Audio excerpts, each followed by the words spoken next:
Subscribe now and press the bell icon. Never. Hello दोस्तों, आप सभी को आज कृष्ण जन्माष्टमी की हार्दिक हार्दिक शुभकामनाएं विद्या गुरु परिवार की ओर से। प्यारे दोस्तों, स्वागत है आपका अपने विद्या गुरु यूट्यूब परिवार में। दोस्तों, आपको पता है कि यूपी ट्रिपल एससी पैट का बैच हम लोग फ्री ऑफ कॉस्ट यूट्यूब पर चला रहे हैं और ऐप पर भी हमारा जो विद्या गुरु क्लासेस का ऐप है उस पर भी फ्री ऑफ कॉस्ट ये बैच चल रहा है। तो मेरे प्यारे दोस्तों, हम लोग इस ऐप को डाउनलोड करें और फटाफट ऐप से सारे नोट्स, वीडियोज, सभी चीजें आप फ्री में देखें। दोस्तों, हमने कल आपको अनुसूचियों के बारे में पढ़ाया था और अब तक मैंने आपको 4 अनुसूचियां, जो नई अनुसूचियां जुड़ी हैं 9, 10, 11 और 12, इन चारों अनुसूचियों के बारे में मैं आपको पढ़ा चुका हूं।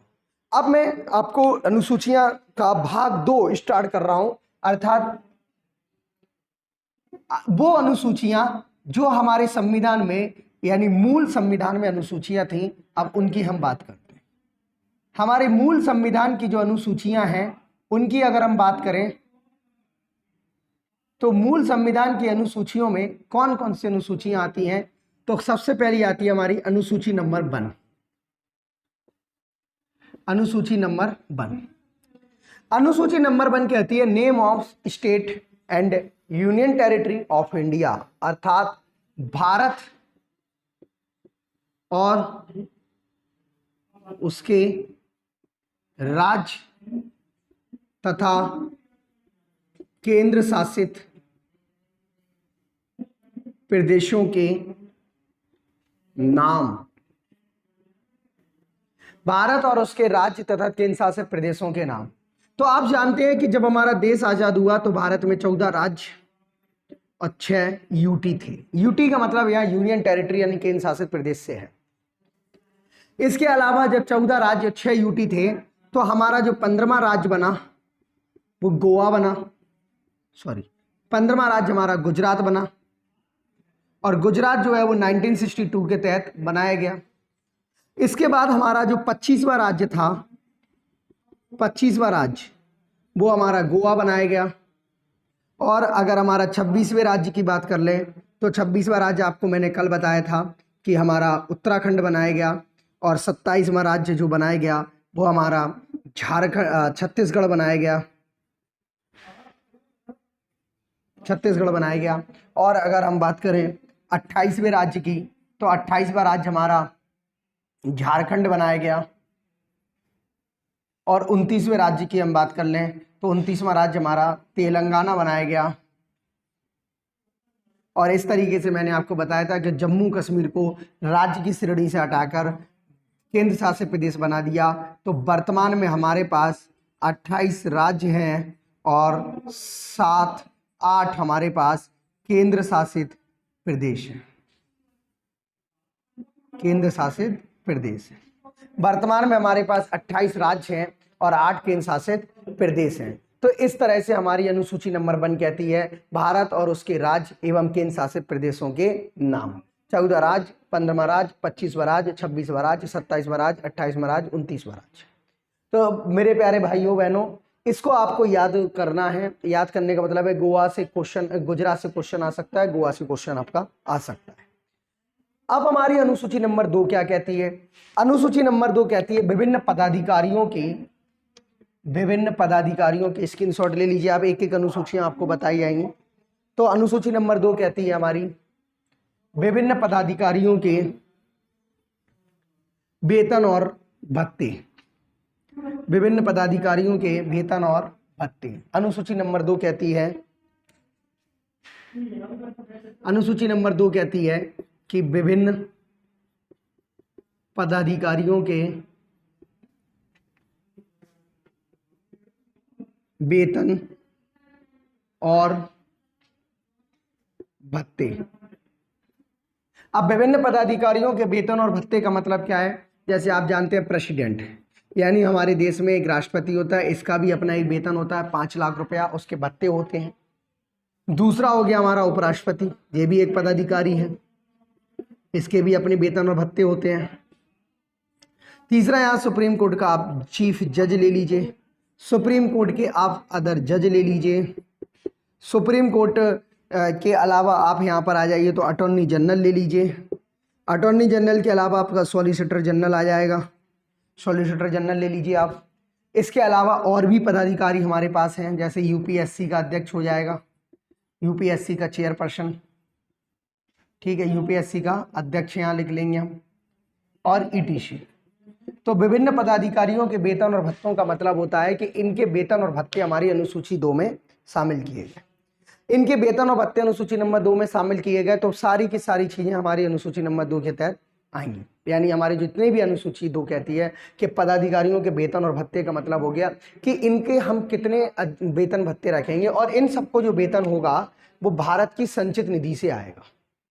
भारत की संचित निधि से इनका वेतन और भत्ता आएगा, और संचित निधि से जो वेतन और भत्ते आएंगे तो ये संचित निधि जो कहलाएगी वो क्या कहलाएगी कि भारत की संचित निधि से हमारे वेतन भत्ते आएंगे। अब इस वेतन भत्तों में संचित निधि से क्या होगा कि कहने का मतलब है कि संसद को ये अधिकार तो है कि इनके वेतन को बढ़ा सकती है, लेकिन संसद को ये अधिकार है कि उनके वेतन को घटा नहीं सकते। अगर घटाएगी तो जो व्यक्ति वर्तमान में पद पर है उसके नहीं घटाएगी, आने वाले जो नए आएंगे उनके लिए रूल्स लागू किए जाएंगे।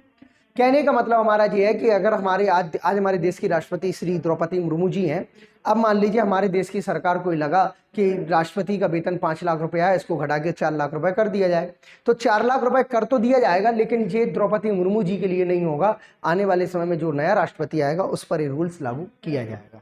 जो वर्तमान में पद पर होता है उन पर ये रूल लागू नहीं किया जाता। तो भारत की संचित निधि से इनका वेतन और भत्ते आते हैं। क्वेश्चन कई बार पूछा जाता है कि भारत की संचित निधि से किसके वेतन भत्ते आते हैं। एक कॉन्सेप्ट हमेशा याद रखिएगा कि जितने भी देश में स्वायत्त निकाय होते हैं, जितने भी देश में जो सरकार के अंडर में काम नहीं करते, उन सबके वेतन और भत्ते भारत की संचित निधि से आती हैं, और वो अपना इस्तीफा किसको देते हैं? राष्ट्रपति को देते हैं। वो अपना इस्तीफा किसको देते हैं? राष्ट्रपति को देते हैं। अब राष्ट्रपति अपना इस्तीफा किसको देगा? उपराष्ट्रपति को देगा। तो इस तरह से क्या होता है, भारत के वेतन और भत्ते आते हैं। ठीक है, तो अब यहाँ पर क्या होता है, अनुसूची नंबर 3, इसका स्क्रीनशॉट ले लीजिएगा। अनुसूची नंबर 3 देखिए, अब आप स्क्रीनशॉट ले लीजिए जल्दी आप इसका।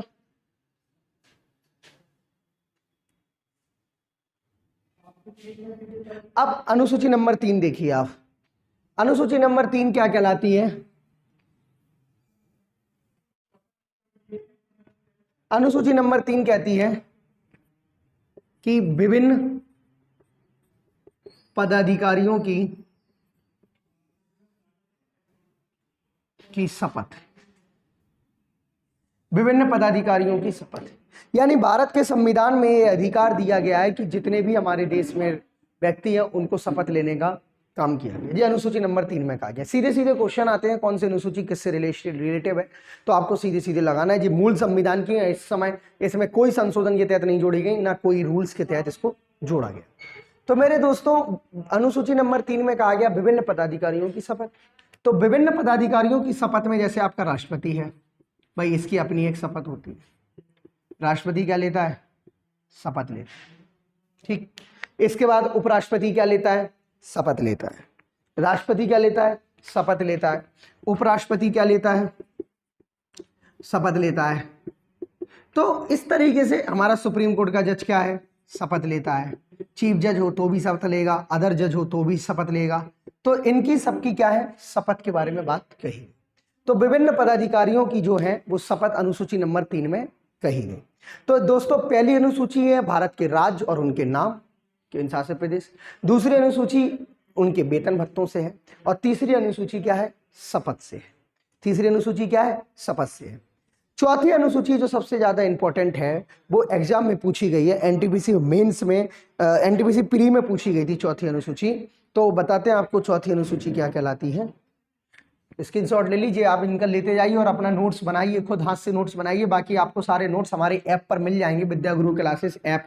प्ले स्टोर पर जाइए, ऐप डाउनलोड कीजिए, सारे नोट्स आपको फ्री ऑफ कॉस्ट वहां मिल चुके होंगे। तो विभिन्न पदाधिकारियों की अनुसूची नंबर 4 कहती है कि राज्यसभा के सीटों का आवंटन, राज्यसभा की सीटों का आवंटन अनुसूची नंबर 4 में कहा गया। यानी अनुसूची नंबर 4 में कहा गया कि भाई हमारी जो राज्यों की राज्यसभा होती है उसमें हमारी सीटों के लिए आवंटन की बात कही गई।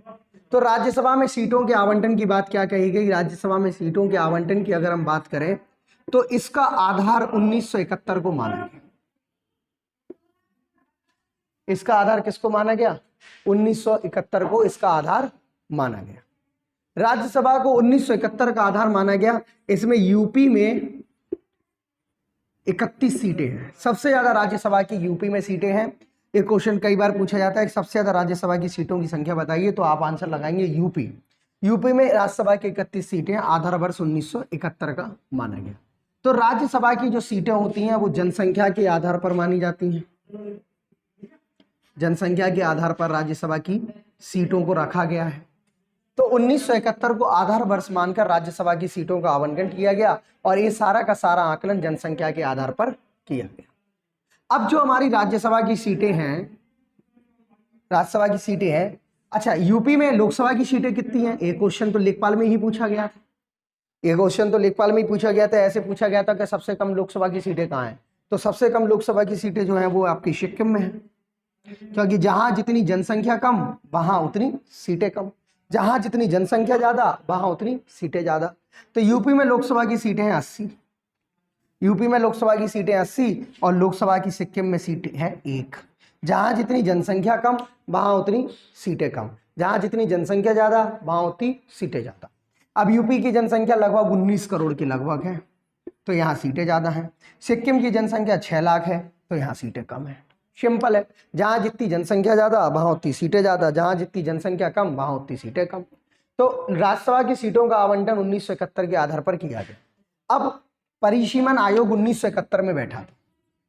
परिसीमन आयोग 1971 में बैठा था। अब जो हमारा परिसीमन आयोग होगा वो 2026 में बैठेगा। आप जानते हो कि हमारे देश के प्रधानमंत्री जो है इस समय कौन है? हमारे देश के प्रधानमंत्री नरेंद्र मोदी जी।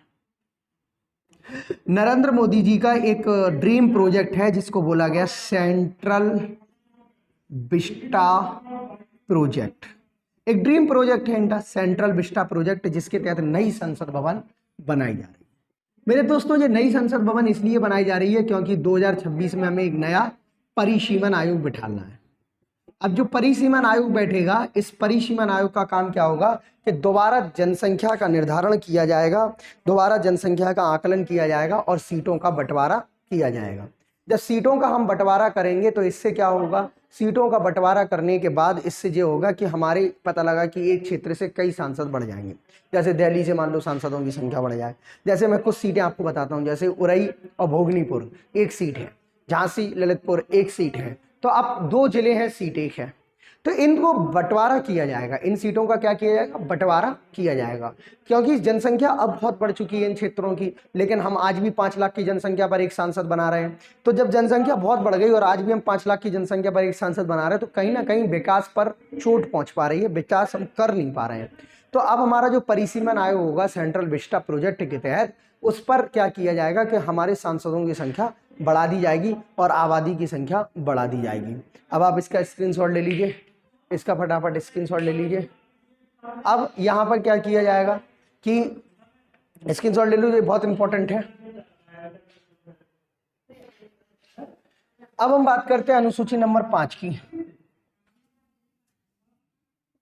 अनुसूची 5 क्या कहती है?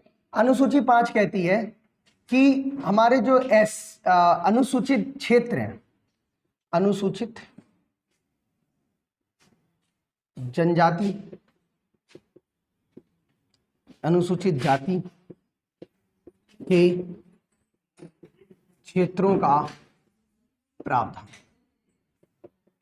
यानी हमारे देश में राष्ट्रपति को यह अधिकार है कि वो किसी भी क्षेत्र को SC ST का क्षेत्र क्या कर सकता है? निर्धारित कर सकता है। राष्ट्रपति को यह अधिकार है कि वो किसी भी क्षेत्र के, राष्ट्रपति SC और ST क्षेत्र के मतलब क्षेत्र को परिभाषित कर सकता है। आप इसे एक एग्जाम्पल से ऐसे समझिए, जैसे मान लीजिए हम बात करें अगर यूपी की, तो यूपी में सबसे ज्यादा SC की संख्या है। यह क्वेश्चन NTPC मेंस में पूछा गया है। यूपी में सबसे ज्यादा SC की जनसंख्या है, इसी वजह से यहां पर लगभग 89 सीटें रिजर्व रखी गई हैं। विधानसभा की बात कर रहा हूं मैं, लोकसभा की नहीं। 89 सीटें यहाँ रिजर्व रखी गई। अब यही चीज अगर हम पंजाब की बात कर लें, पंजाब की बात कर लें, तो पंजाब में अगर हम जाते हैं तो यहाँ एसटी है ही नहीं। अब देखिए, आप देखो यहाँ एससी भी है और एसटी भी है, दोनों है, लेकिन यहाँ एसटी नहीं है। अब अगर हम बात कर ले एमपी की, तो एमपी में एसटी ज्यादा है, एससी कम है। एसटी ज्यादा है, एससी कम है। एसटी मतलब शेड्यूल ट्राइब, एससी मतलब शेड्यूल कास्ट। इसी तरीके से अगर हम बात कर लें, ऐसे कई जातियां हैं। जैसे अगर हम नॉर्थ ईस्ट चले जाएं, तो नॉर्थ ईस्ट के अंदर मेरे दोस्तों आपको ज्यादातर लोग एसटी मिलेंगे, ना कि एससी मिलेंगे। एसटी क्योंकि वहां जंगली एरिया है, जंगलों में लोग रह रहे हैं। इस तरह से विभिन्न प्रकार के जगहों पर विभिन्न प्रकार की समूह या विभिन्न प्रकार का कम्युनिटी रहती है। तो इन कम्युनिटियों को रहने में और उनकी अपनी संस्कृति को बनाए रखने में जो दिक्कत आती है, इसके लिए राष्ट्रपति क्या करता है, इन क्षेत्रों को परिभाषित कर देता है। यहां पर राष्ट्रपति का शासन चलता है, यहां पर राष्ट्रपति का वर्क चलता है, यहां पर राष्ट्रपति का सारा काम होता है। कहने का मतलब हम ये कह सकते हैं कि जैसे मान लीजिए आपको बताऊं कि नागालैंड में पंचायती राज व्यवस्था लागू करने की बहुत कोशिश की गई, परंतु वो लागू सही तरीके से नहीं हो पाई, क्योंकि पंचायती राज व्यवस्था में महिलाओं को 1/3 का रिजर्वेशन है और वहां पर एसटी प्रजाति रहती है, और वो ये कह रहे हैं कि हम अपनी महिलाओं को चुनाव या प्रधान जैसे पदों पर खड़ा नहीं करेंगे। इस पर बहुत ज्यादा पुरजोर विरोध हुआ, लेकिन आज भी वहां पर उस तरीके से हम उसको लागू नहीं कर पाए।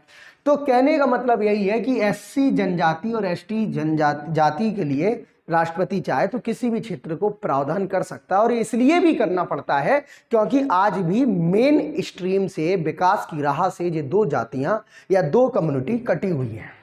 ऐसा सरकार मानती है, ऐसा समाज मानता है, ऐसा हमारा देश का हर एक वर्ग जो सत्ता में है वो मानता है, लेकिन जो सत्ता में नहीं है वो आज भी इस बात को मानने को तैयार नहीं है।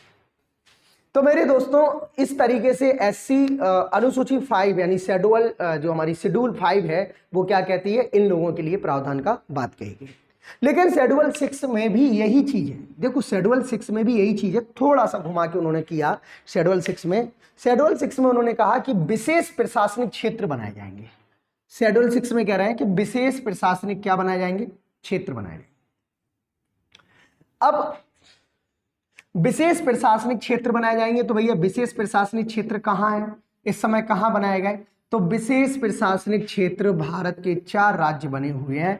असम, यूपीएसआई में क्वेश्चन आया हुआ था ये, असम, त्रिपुरा, मिजोरम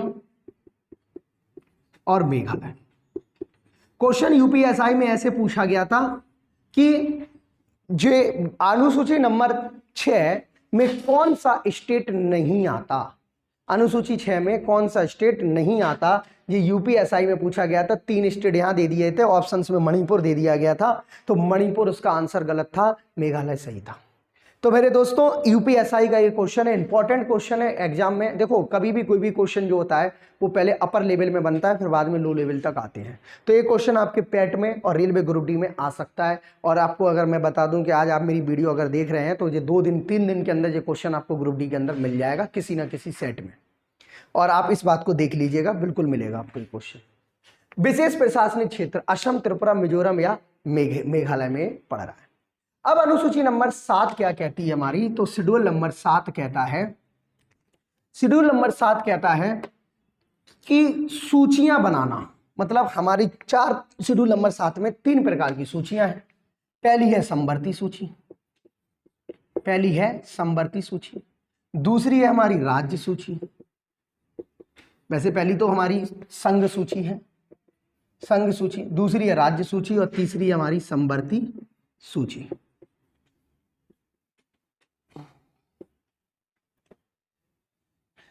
दोस्तों संघ सूची जो है, इस संघ सूची में सबसे इंपॉर्टेंट चीज क्या है कि इस पर कानून केंद्र बना सकता है।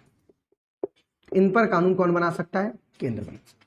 और ये सूचियां जो हमने ली हैं, सूचियां जो हमने ली हैं, सूचियां वो हमने ऑस्ट्रेलिया के संविधान से ली है।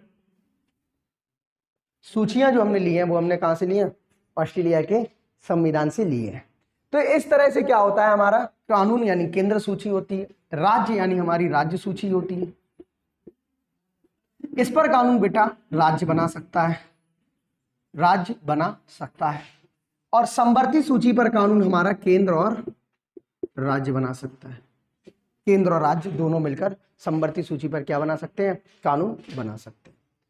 तो इस तरह से हमारी क्या प्रकार की, दो प्रकार की सूचियां बनती हैं, तीन प्रकार की बनती हैं। संघ सूची में अगर हम बात करें तो 100 विषय होते हैं, लेकिन 99 विषय पर जब कानून बनाया जाता है। राज्य सूची की अगर हम बात करें तो 62 विषय होते हैं, लेकिन अभी 60 विषय पर कानून बनाया जा रहा है। और समवर्ती सूची पर बात करें तो 52 विषय होते हैं, लेकिन अभी 48 विषय पर कानून बनाया जा रहा है। तो सूचियां क्या हैं, सूचियां मतलब केंद्र सूची, राज्य सूची, यानी कई ऐसे कानून हैं। जैसे हम संघ सूची के बहुत सारे कानून आपको बताएं, जैसे रक्षा वाला मामला है तो इस पर केंद्रीय बनाएगी, संचार वाला मामला है तो केंद्रीय ही बनाएगी, लेकिन अगर पुलिस का मामला है तो राज्य बनाएगी, अगर स्थानीय स्वशासन का मामला है तो स्थानीय स्वशासन हमारा राज्य बनाएगी। इसी तरीके से अगर मान लीजिए शिक्षा का मामला है तो शिक्षा पर हमारा केंद्र और राज्य दोनों, हम लोग दोनों की शिक्षा लेते हैं, तो शिक्षा पर कानून हमारी समवर्ती बनाएगी। अगर कृषि का मामला है तो इस पर भी दोनों कानून बना सकते हैं, कृषि का मामला भी बनाया जा सकता है। तो इस तरीके से हमारी ये सूचियां काम करती हैं। इसके अलावा एक चीज और भी होती है, वो कनाडा के संविधान से हमने ली है, जिसका नाम है अवशिष्ट शक्ति। कनाडा के संविधान से हमने क्या ली है, अवशिष्ट शक्तियां। ये बेटा वो शक्तियां थीं जो उस समय हमारे संविधान में नहीं थी, लेकिन वर्तमान में वो हमारे संविधान में है। कहने का मतलब है कि वो विषय जो ना तो संघ सूची में, ना राज्य सूची में, ना समवर्ती सूची में है, लेकिन आज हमारे परिस्थिति को देख के हमें लाना पड़े तो उन्हें बोलते हैं हम अवशिष्ट सूचियां। ये बेटा हमने कनाडा के संविधान से लिया है। और ये क्या होती है, जैसे मान लीजिए साइबर क्राइम। अब साइबर क्राइम जब हमारा संविधान बना था तब थोड़ी हमारे पास था भाई, साइबर क्राइम जब संविधान बना था तब साइबर कुछ था ही नहीं। तो अब तो वो हो गया, तो अब हो गया, तो अब होने लगे, तो इस पर काम किसको दे दिया कि भाई इस पर कानून संघ बनाएगा, केंद्र बनाएगा, क्योंकि ये मामला एक ऐसा है जो ना राज्य सूची का, ना समवर्ती सूची का, ना संघ सूची का। अभी हम आपको और भी बताएंगे कि राज्य सूची के विषय पर भी कानून केंद्र बना सकता है जब राज्य चाहे तब। तो इस तरह से हमारी 7वीं अनुसूची है। अब बात करते हैं भारत के संविधान की 8वीं अनुसूची की, सबसे ज्यादा एग्जाम में पूछी जाने वाली अनुसूची। तो 8वीं अनुसूची क्या है, इसके बारे में हम बात करते हैं। इसका स्क्रीनशॉट आप ले लीजिए, ले लिया होगा आपने स्क्रीनशॉट। अब देखिए अब 8वीं अनुसूची क्या है।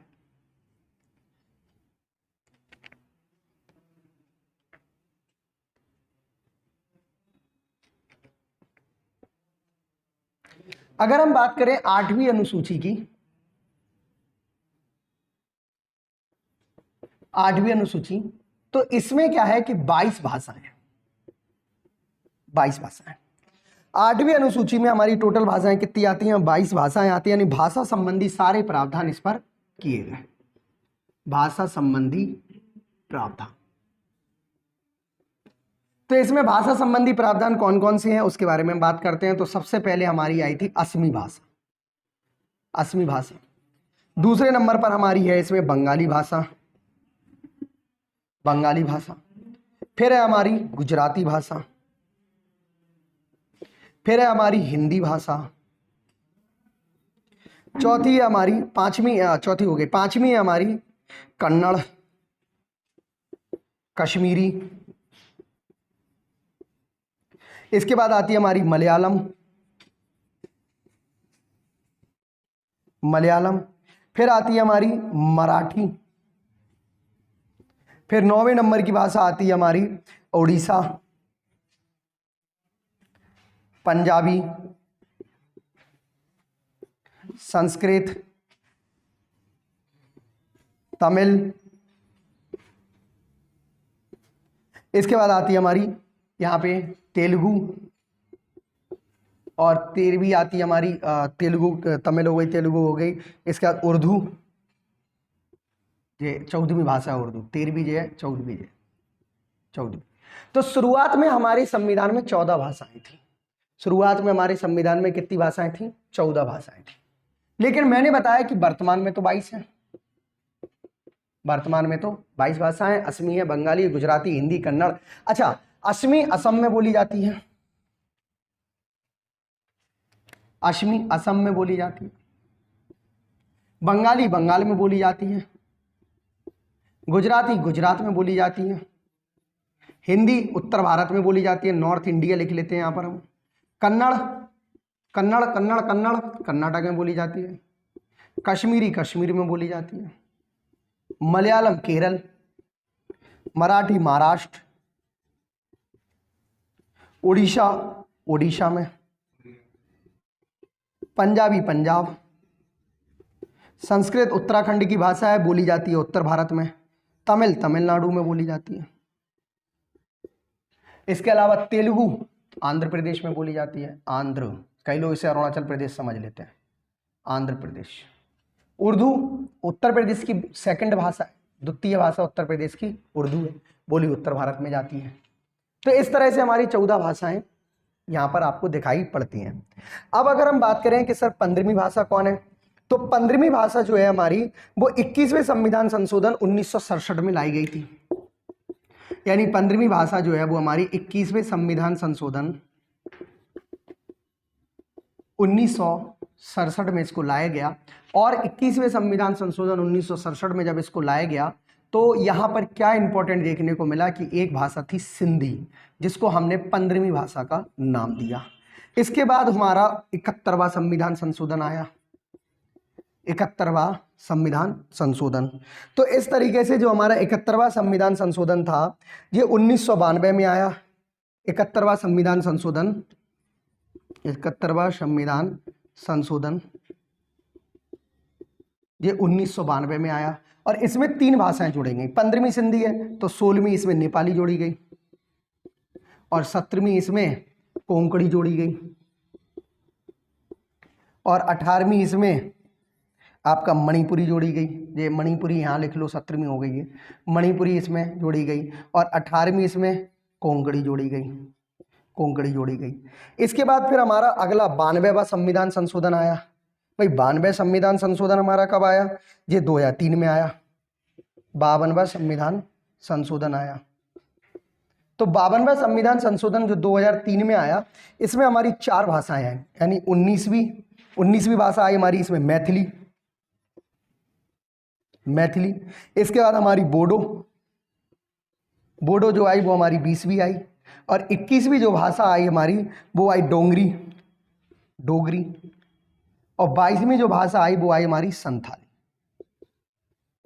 22वीं भाषा हमारी संथाली आई।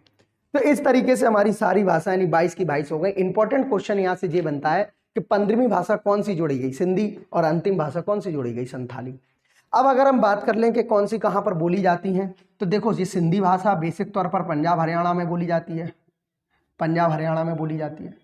लेकिन अगर हम बात कर लें नेपाली तो ये तराई उत्तर प्रदेश में बोली जाती है, यानी तराई जो यूपी है हमारा, या तराई नेपाल जो है, तराई नेपाल कह दीजिए, और हमारा यूपी का ऊपरी भाग यानी ऊपरी जो हमारा यूपी है जो आपका बहराइच वाला है वहाँ पे बोली जाती है। मणिपुर जो है वो आपका मणिपुर में बोली जाती है। कोंकणी वैसे आपका गोवा और ये गुजरात वाले, गोवा गुजरात और ये यहाँ पे कोंकण तक है ना, तो यहीं पे कई जगह पे बोली जाती है। मैथिली आपकी बिहार की लैंग्वेज है। यहाँ पर आप जानते हो कि मैथिली में रामायण भी लिखी गई है जिसमें सीता राम के साथ चलते हैं, है ना। बोडो जय श्री राम नहीं चलते वहाँ कि अकेला जय श्री राम बोलो, वहाँ सीता राम चलते हैं। बोडो जो है ये असम की बोली जाने वाली भाषा है, बोडो असम की बोली जाने वाली भाषा है। और डोंगरी ये बेटा आपकी कश्मीर की भाषा है, डोंगरी कश्मीर हिमाचल प्रदेश और यहाँ पर बोली जाती है। संथाली जो है ये आपके झारखंड की भाषा है। तो आपके यहाँ से एक बार में 2 क्वेश्चन बन गए कि कौन सी भाषा कहाँ बोली जाती है, वो भी आपको समझ में आ गया, और 8वीं अनुसूची में 22 भाषाएं वो भी आपको समझ में आ गई।